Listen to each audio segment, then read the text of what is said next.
کل ہم نے پڑھ لیا تھا کہ مردود احادیث یعنی وہ احادیث جس کو احادیث تسلیم نہیں کیا جاتا، مثال کے طور وہ مردود احادیث ہوتی ہیں تو ان کی کچھ اسباب دے کہ ایک حدیث کو جب ہم قبول کریں گے اس کی کیا شرائط تھی، اور ایک حدیث کو جب ہم رد کریں گے کہ یہ آپ علیہ السلام کی حدیث نہیں ہے تو اس کی کچھ اسباب ہوتی ہے نا۔ وہ اسباب کل ہم نے وہ بتا بھی دیے تھے کہ دو اسباب ایسے ہیں، ریزن ایسے ہیں کہ جس کی وجہ سے ایک حدیث کو ہم مردود کہتے ہیں، اور وہ اسباب دو یہ تھی کہ ایک سقط من الاسناد یعنی سند میں سے راوی کا گر جانا، اور دوسرا جو سب سے بڑی سبب وہ یہ تھا کہ طعن فی الراوی یعنی راوی میں کوئی عیب یا خامی ہونا، ٹھیک ہے نا۔ یہ دو بڑی اسباب تھے۔ اب ہم آ جاتے ہیں کہ یہ جو سقوط ہے نا، سکوت ہو طعن فی الراوی تو ہم بعد میں پڑھیں گے، پہلے ہم آ جاتے ہیں سقط من الاسناد یعنی راوی اگر سند میں سے گر گیا ہو تو پھر یہ جو سقوط ہے نا راوی کا گرنا ہے، یہ دو طریقوں سے ہوتا ہے، یا تو سقوط ظاہری ہوگا یا وہ سقوط خفی ہوگا۔ سقوط ظاہری اگر ہوگا تو اس کی ٹوٹل 4 اقسام ہیں۔ ایک قسم اس میں ہے وہ ہے معلق، دوسرا نمبر پر مرسل، تیسری نمبر پر منقطع، چوتھے نمبر پر وہ ہے معضل۔ اب ہم آ جاتے ہیں اور معلق احادیث کی ہم کیا کرتے ہیں، ہم اس کی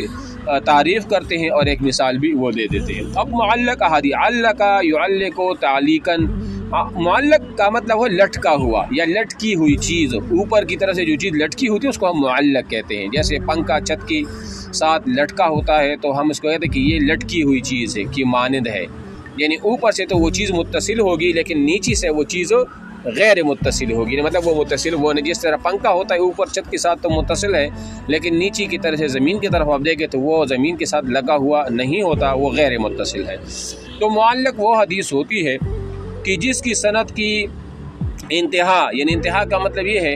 کہ جس میں ایک سند و صحابی نے آپ علیہ السلام سے سنی ہو، مطلب ادھر تک تو وہ متصل ہو لیکن نیچے سے وہ متصل وہ نہ ہو، وہ معلق اوپر سے۔ مثال ایک حدیث ہے وہ امام بخاری نے روایت کی ہے علی المدینی سے، علی المدینی نے نافع سے، نافع نے امام مالک سے، امام مالک نے نافع سے، نافع نے ابن عمر سے، اور ابن عمر نے آپ علیہ السلام سے وہ حدیث روایت کی ہے۔ اب یہاں دیکھیں، اب مثال کے طور پر امام بخاری کے بعد جو علی المدینی ہے اس کو بھی آپ ساکت کر دیں، نکال لیں، مالک کو بھی نکال لیں، ابن عمر اور اس طرح نافع کو بھی نکال لیں اور ابن عمر کو چھوڑ دے، اور امام بخاری کہہ دے کہ ہم نے یہ حدیث سنی ہے مثال عبداللہ ابن عمر سے، اور عبداللہ ابن عمر نے وہ حدیث سنی ہے کس سے؟ آپ علیہ السلام سے۔ اب دیکھو یہاں پر یہ حدیث کا جو آخری سرا ہے نا جو کہ صحابی ہے وہ تو متصل ہے، یعنی آپ علیہ السلام سے اس نے وہ حدیث سنی ہے، لیکن اس کے بعد سند میں نافع وہ بھی ساکت ہے، مالک جو ہے نا وہ بھی ساکت ہے، علی المدینی ہے وہ بھی ساکت ہے۔ تو دیکھو نا یہاں پر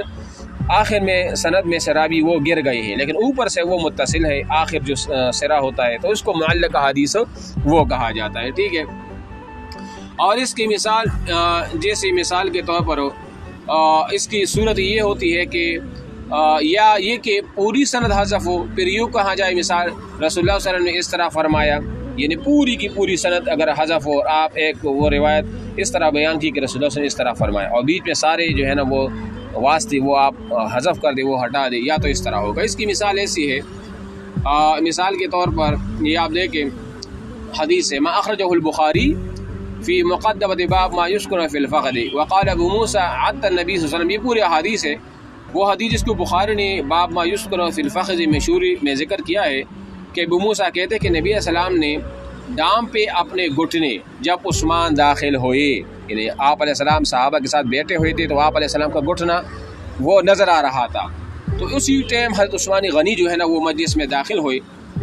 تو آپ علیہ السلام نے اپنا گھٹنا وہ ڈانپ لیا اور اپنا جو پانچا تھا آپ علیہ السلام کا اس کو آپ نے اس گھٹنا ڈانپ لیا اور فرمایا کہ عثمان کی حیا اتنی زیادہ ہے کہ فرشتے بھی اس سے شرم و حیا کرتے ہیں، تو لہذا جب عثمان غنی رضی اللہ تعالیٰ آ گئی تو آپ علیہ السلام نے اپنے گھٹنے کو کیا کر دیا، وہ چھپایا، یہ اس لیے کہ عثمان کی حیا اتنی اعلیٰ درجے کی وہ حیا اور شرم تھی، تو اس کے سامنے آپ علیہ السلام نے اپنا گھٹنا کیا کر دیا، وہ چھپا دیا۔ تو یہاں دیکھیں یہ جو حدیث ہے یہ معلق ہے، اس لیے کہ بخاری نے اس کی ساری سند کو حذف کر دی ہے سوائے صحابی کے، اور صحابی ابو موسیٰ اشعری ہے، یعنی امام بخاری نے پوری سند کو حذف کر دیا اور ابو موسیٰ اشعری کو چھوڑ دیا، تو یہ وہ معلق کی مثال ہے جس میں پوری سند کو حذف وہ کیا گیا ہو، ٹھیک ہے نا۔ تو اس کا حکم پھر کیا ہوگا؟ یعنی ٹھیک ہے یہ تو معلق حدیث ہے، لیکن حکم کیا ہوگا؟ دیکھو حکم اس کا یہ ہے کہ الحدیث المعلق مردود، معلق حدیث مردود ہے، ناقابل قبول ہے، اس کے لیے کہ اس میں مقبول کی شرطوں میں سے ایک شرط اتصال سند وہ مفقود ہے، یعنی ایک سند کا تو متصل ہونا ہوتا ہے، چونکہ یہاں سند متصل نہیں ہے لہذا یہ سند کیا ہوگا؟ غیر قابل قبول ہوگا۔ اب آ جائے نیچے کہ یہ جو حکم المعلقات فی الصحیحین ہے، بات تو آپ کی ٹھیک ہے کہ معلق حدیث وہ مردود ناقابل قبول ہوتی، لیکن بخاری کے اندر جو معلق حدیث ہے اس کا کیا ہوگا؟ حالانکہ بخاری کے بارے میں تو یہ آتا ہے کہ اصح الکتب بعد کتاب اللہ صحیح البخاری، کہ بخاری شریف کتاب تو قرآن مجید کے بعد دوسرا درجہ ہے، تو اس میں اگر معلق حدیث ہے تو پھر اس کا کیا ہم اس کو مردود کہیں گے؟ حالانکہ وہ مردود تو نہیں ہے۔ تو وہ آپ کو جواب دیتے ہیں کہ یہ حکم یعنی معلق کا مردود ہونا مطلق حدیث کے لیے ہے، لیکن اگر معلق حدیث پائی جائے ایسی کتاب میں جس میں صحت کا التزام ہو جیسی صحیح ہے نا،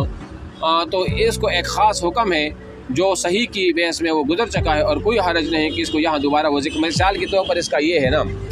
کہ معلق حدیث اگر کسی اور کتاب میں ہے تو وہ تو مردود سمجھا جائے گا اس کو، لیکن بخاری کی ایک شان ہے، اس پر امت کا اجماع ہے کہ اس میں جتنی بھی احادیث ہیں تقریباً وہ صحیح ہیں، تو اگر معلق بھی ہوگی نا تو ہم یہ کہیں گے کہ یہ حدیث اگر سند اس کی حذف ہو گئی ہے، سند میں رجال جو ہے نا وہ ساکت ہے،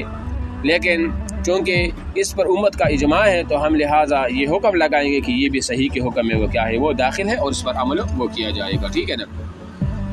اور وہ کہتے ہیں کہ اس پر عمل کرنے کے لیے کچھ شرطیں ہیں، مثال کے نمبر ایک یہ ہے کہ وہ جو صیغہ جزم کے ساتھ ذکر، جیسے قال او ذکر او حکا، یعنی اگر فعل ماضی معروف کے ساتھ ذکر کیا جائے، مجہول کی صیغہ کے ساتھ ذکر نہ کیا جائے تو اس پر بھی قابل قبول ہوگا اور اس حدیث پر عمل کیا جائے گا اگرچہ وہ معلق وہ ہو۔ تو یہ اس کی صحت کا حکم ہے منسوب الیہ کی طرف۔ قال مثلا اس نے فرمایا، ذکر اس نے ذکر کیا، لیکن اگر مجہول کے ساتھ ہوگی قال کی جگہ قیل، مثال کہا گیا ہے، ذکر یا ذکر کیا گیا ہے۔